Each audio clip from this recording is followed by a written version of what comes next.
What's up, everybody? I know what you're thinking. What is he doing at the K? Well, I'm not actually at the K. I'm actually in my garage because it's 2 a.m. and my wife is sleeping. So I'm going to do my top 5 this week from the garage. I don't have a beer, so bear with me. But basically, my top 5 is going to be about dogs this week. We had a tragedy in our house this week. We put our second dog in a little over a year to sleep. Both of them had diabetes. This one, his name's Harvey, we put to sleep a couple days ago, and he was a good dog. Harvey and I, we had a little system. I'd come home from work, I'd get him out, take him outside, let him get a drink.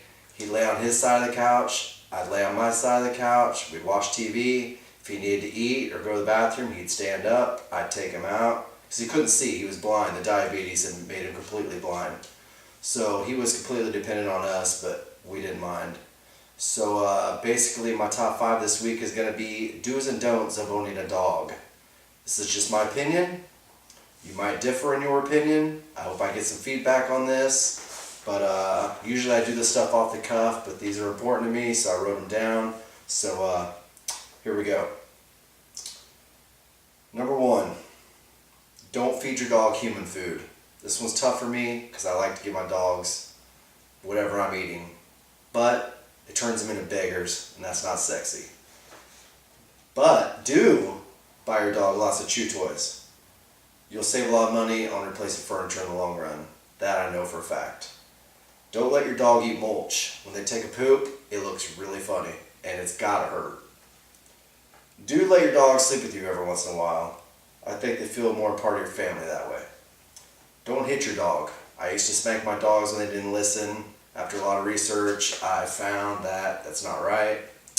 If you just have a little patience, give them some verbal cues, after a while they'll understand, they'll learn, and you don't have to hit them anymore. Do get your dogs their shots and groomed on a regular basis. They're man's best friend. They should be treated as such. Don't buy a dog just to chain it up in your backyard or to put it in a doghouse. You chose them. They didn't choose you. You don't want to live in a backyard. I don't want to live in a backyard. So how about we treat them like part of the family.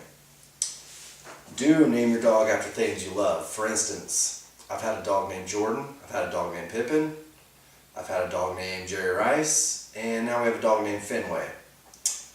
After the Red Sox, of course. Which, by the way, they took 2 or 3 from the Yankees to open the season. Just throwing that out there. Don't take on the responsibility of a dog if you're not mentally, financially, emotionally capable of providing a good home for that dog. There's lots of people that want dogs. I do applaud anyone that adopts a dog, but if you don't have time for them, you can't afford them, don't get one.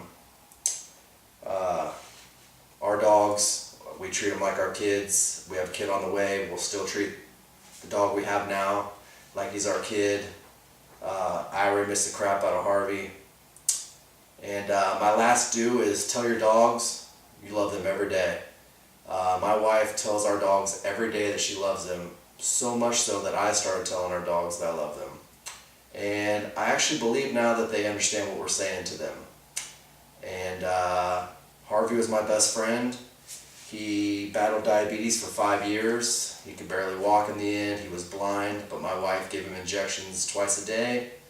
She loved him so much, and because of her, I got to have my best friend for as long as I did. So I want to say thank you to her.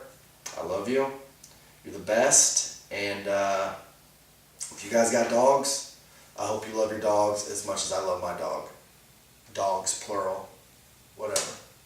That's all I got. Could have been boring, but hey, this is like my dog eulogy, so I promise I'll dance or do somersaults or something on the next one. Later.